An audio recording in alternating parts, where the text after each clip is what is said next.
দেশের মানুষ স্বাধীনতা চায়, এখনো সময় আছে, আপনি স্বাধীনতা ঘোষণা করুন। শেখ মুজিবুর রহমান সাহেব বললেন যে না, আমি বিচ্ছিন্নতাবাদী হতে পারি না, পাকিস্তান ভাঙাতে আমার কোনো অবদান থাকুক এটি আমি চাই না, সুতরাং স্বাধীনতা ঘোষণা আমি দেব না। আসসালামু আলাইকুম, আমি মোহাম্মদ রেজাল ভুলাদার আপনাদের সাথে আছি। সুপ্রিয় দর্শক, রাজনৈতিক বিশ্লেষণে আপনাদের স্বাগত। সুপ্রিয় দর্শক, আপনারা জানেন যে জুলাই জাদুঘরে যে কিছু ছবি মানে প্রকাশ হয়েছে, যে কিছু রাজনীতিবিদ, কিছু ব্যবসায়ী, বাংলাদেশের আর কি, এবং যারা সন্ত্রাসী বা আওয়ামী লীগের তাবেদার ছিল তাদের কিছু মানে ফটো মানে সোশ্যাল মিডিয়ায় এখন ভাইরাল হয়েছে। আসলে এই জুলাইকে নিয়ে বিএনপির কিছু কিছু মানে নেতারা কেন বিরোধিতা করছে আসলে আগে বুঝিনি। দেখেন, এই যে ফজলুর রহমান বাবরের সরি ফজলুর রহমানের ছবি আর কি সোশ্যাল মিডিয়া এখন দেখা গেছে। তিনি আর কি আওয়ামী লীগের মানে তাবেদার ছিলেন এবং রাজনীতিবিদের তিনি একজন আছেন। আসলে তিনিও ভারতীয় দালাল নামে তাকে আসলে তার তিনি পরিচয় পেয়েছেন। আসলে আমরা আগে বুঝতাম না যে এরা বারবার শুধু ওই ভারতের আইন কেন টানে। অবশেষে দেখলাম এদের মানে যতই এরা বাংলাদেশের জন্মগ্রহণ করুক, কিন্তু এরা সবসময় ভারতের দালালি করে এবং এরাই আসলে বাংলাদেশের চিহ্নিত শত্রু বলে মানে জনগণ জানে। দেখেন, আপনাদের মনে আছে যে মাওলানা হামিদ খান ভাসানী তিনি বলেছেন, যদি ভারত মনে করেন যাদের আপনাদের বন্ধু বানাতে চান, তখন মনে করবেন আপনার দেশে তাদের মানে তাবেদারই মানে তাদের পাঁচাটা গোলামেররাই আপনাদের দেশে অবশিষ্ট আছে, যারা বলবে যাদের ভালো। এবং যদি বলে না এই দলটা খারাপ, তার মনে করবেন একমাত্র দলই আছে যারা ভারতের তাবেদারি করে না, দালালি হিসেবে কাজ করে, তারা প্রকৃত বাংলাদেশের প্রকৃত বন্ধু। যাই হোক, আমরা অনেক রাজনীতিবিদ দেখেছি, অনেক কিছু দেখেছি। বিশেষ করে এই যে আওয়ামী লীগের দলেরাই বেশিরভাগ এই ভারতীয় আইনটা নেই, ভারতের মানে কথা বলে ভারতীয় মানে পাস দালালি করে বেশিরভাগ, যেটাকে আমরাও জানি।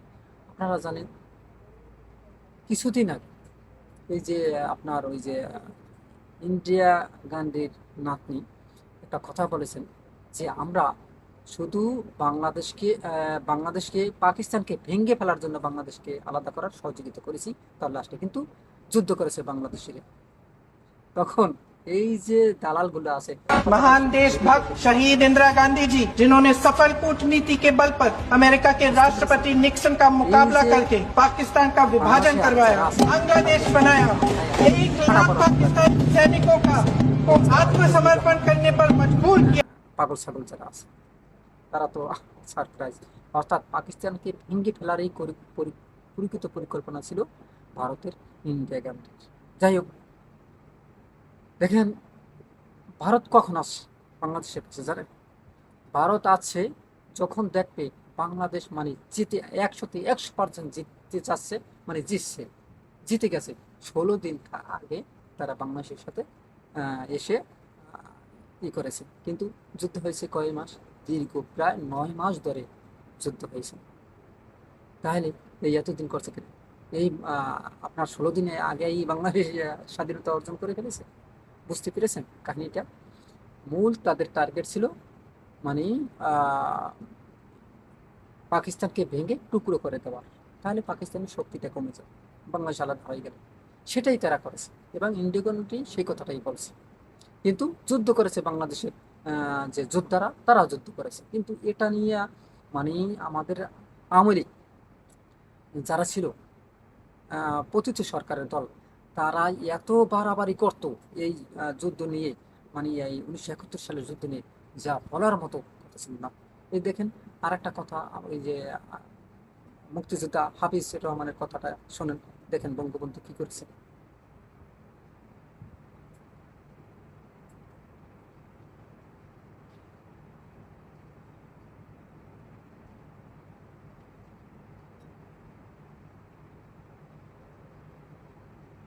আসলে বঙ্গবন্ধুর পরিকল্পনাই ছিল না যে বাংলাদেশটা মানে তাদের মানে আলাদা হয়ে যাবে, কিন্তু ভাগ্যক্রমে এই আলাদা হয়েছে।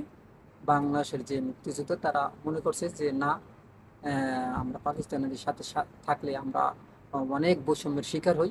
এই বৈষম্যতার কারণে এই বাংলাদেশ কিন্তু আলাদা হয়ে গেছে। যাই হোক, সেটা অনেক আগের কথা। এখন আসলে বাংলাদেশ স্বাধীনতা অর্জন করছে প্রায় 54 বছর, কিন্তু বাংলাদেশ পাকিস্তান থেকে আলাদা হয়েছে ঠিকই, স্বাধীন হয়েছে, কিন্তু কিন্তু বাংলাদেশের প্রকৃতপক্ষে স্বাধীনতা ভোগ করতে পারে নাই এই ইন্ডিয়ার কারণে। ইন্ডিয়ানেরা সব সময় বাংলাদেশকে মানে খাবলে ধরার মতো একটা করতো, ক্রিয়েট করতো এবং চাপে রাখতো। বাংলাদেশের যে রাজনীতিবিদ আছে, বিশেষ করে আওয়ামী লীগ যদি আসতো, তাহলে মনে করতো এটা তাদের একটা প্রদেশ হিসাবে ব্যবহার করতো।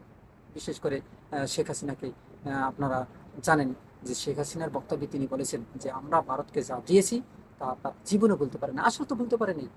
যখন ছাত্র জনতার গণ অভ্যুত্থান হয়েছিল, তখন তিনি কোথায় গিয়ে পালিয়েছেন? ভারতে।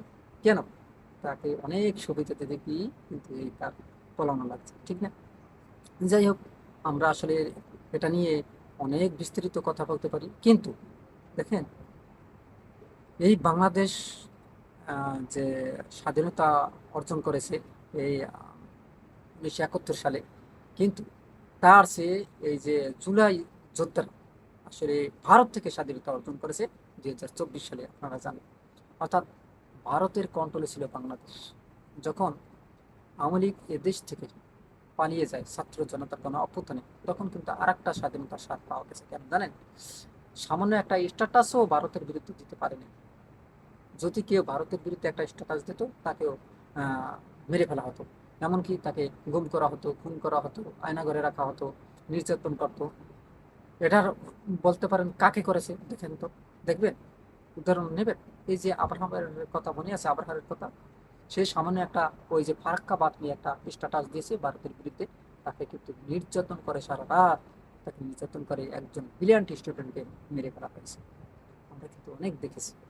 দেখেন, আসলে ভারত কেন এই মুসলমানদের বেশি ভয় পায়? কারণ কি? তারা চাই না যেন এই দেশটা মুসলিম কান্ট্রিতে পরিণত হোক বা মুসলিম শাসিতে এটা চলুক। তারা চায় যাতে মানে হিন্দুদের গুণগান গায়, হিন্দুদের মানে আধিপত্যতা। দেখেন, এক সময় একটা কথা মনে রাখবেন, এই বাংলাদেশে এই যে উত্তরবঙ্গে এই রাম মন্দির, এটা আসলে সরকারের উচিত একদম ভেঙে গুঁড়ো গুঁড়ো করে দেওয়া। এটা মানে একদম উৎখাত করা উচিত। শুধু কাজ বন্ধ করলেই হবে না, এটা নিয়ে কিন্তু একটা বিশাল একটা ভারতের একটা ষড়যন্ত্র চলতেছে। হয়তোবা বাংলাদেশের রাজনীতিতে বড় একটা পরিবর্তন আসতে চলেছে। অর্থাৎ সরকার দল এবং বিরোধী দল নিয়ে একাত্রতা হয়, কারণ তারা চাবে আওয়ামী লীগকে ঠেকানোর জন্য। এবং আওয়ামী লীগ কিন্তু অলরেডি আপনারা জানেন যে শেখ হাসিনা কিন্তু একটা বার্তা দিয়েছেন রয়টার্সকে যে তারা ডিসেম্বরে ফিরবে। ভাই, আমার মনে হয় ডিসেম্বরে তিনি ফিরতে পারবেন না। এই জন্যই পারবেন না, তার এই যে অলরেডি জুলাইয়ের জাদুঘর ওপেন করে দেওয়া হয়েছে, আপনারা জানেন। এবং যারা যারা এই অত্যাচারিত সরকারের মানে স্বৈর শাসন সরকারে যারা যারা ছিল, তাদের ছবি সব প্রকাশ করা হয়েছে। এখন মানুষ মানে তাদেরকে আসলে ইতিহাসে ঘৃণার চোখে দেখবে। ইতিহাস তারা পরিবর্তন করতে করতে এমন একটা মানে পর্যায়ে নিয়ে গেছিল যে তারা মানে সব সময় বঙ্গবন্ধুর গুণগান গাইতে হতো। একটা ছেলে আন্দোলনের সময় বলতো যে মুজিব জাতির পিতা ইব্রাহিম, মুজিব ঘোড়ার ডিম। এটি বলার কারণেও তাকে কিন্তু গুলি করে হত্যা করা হয়েছে। আপনার ছাত্র আন্দোলনের সময় আপনারা দেখেছেন যে সেই ছেলেটার মা এখনো কান্নাকাটি করে বলে তার কথা। আসলে যাই হোক, 2024 সালে যে আন্দোলন হয়েছিল ছাত্র জনতা গণ অভ্যুত্থানের কারণেই কিন্তু শেখ হাসিনা পালাতে হয়েছে। এখন আসলে তিনি ফিরতে পারবেন কিনা তা জানি না। তবে এই যে জুলাই নিয়ে এতটা মানে বিএনপির কিছু কিছু নেতা বা আওয়ামী লীগের নেতারা এই জুলাইয়ের বিরুদ্ধে, আপনারা জানেন কিছুদিন আগে এই যে শাওন আপনার নায়িকা কি, ওই যে টোকাই নায়িকা কি, টোকাই নায়িকা এই জন্যই বলে অশ্লীল নায়িকা, তিনি তার যৌবনের রূপ দেখে হুমায়ুন ফরিদকে ফাঁদে ফেলে তাকে বিয়ে করেছে। কারণ তিনি ছিল তার হুমায়ুন ফরিদের মেয়ের বান্ধবী। অতএব তার পাপের সাথে মানে একটা বিয়ে প্রবণতার একটা কথা ছিল, কারণ মেয়ের বান্ধবী হলে তো তিনি তো মেয়েরই মতো ছিল। কিন্তু যাই হোক, কি কারণে কি হয়েছে হচ্ছে মৃত্যু ভিত্তিতে নিয়ে সব কথা বলা উচিত না, যদি হুমায়ুন আহমেদ নেই। যাই হোক, এই যে শাহানও নাকি এই জুলের বিরুদ্ধে তিনি কটাক্ষ করে একটা পোস্ট দিয়েছেন, যদি পোস্টটি ডিলিট করেছে এবং তার বিরুদ্ধে কেসও হয়েছে, মামলা হয়েছে। আসলে জুলাই কে নিয়ে কেন বিরোধিতা করা হয় আমরা এই প্রথমবার এখন বুঝলাম। সুপ্রিয় দর্শক, আপনারা কি মনে করেন? অবশ্যই আপনাদের মতামত কমেন্টে জানান, এবং ভিডিওটি ভালো লাগলে RS বাংলা নিউজ 24কে সাবস্ক্রাইব করুন, লাইক ও শেয়ার দিয়ে সবাই দেখার সুযোগ করে দিন। আশা করি আসসালামু আলাইকুম রহমতুল্লাহি ওয়া বারাকাতুহু।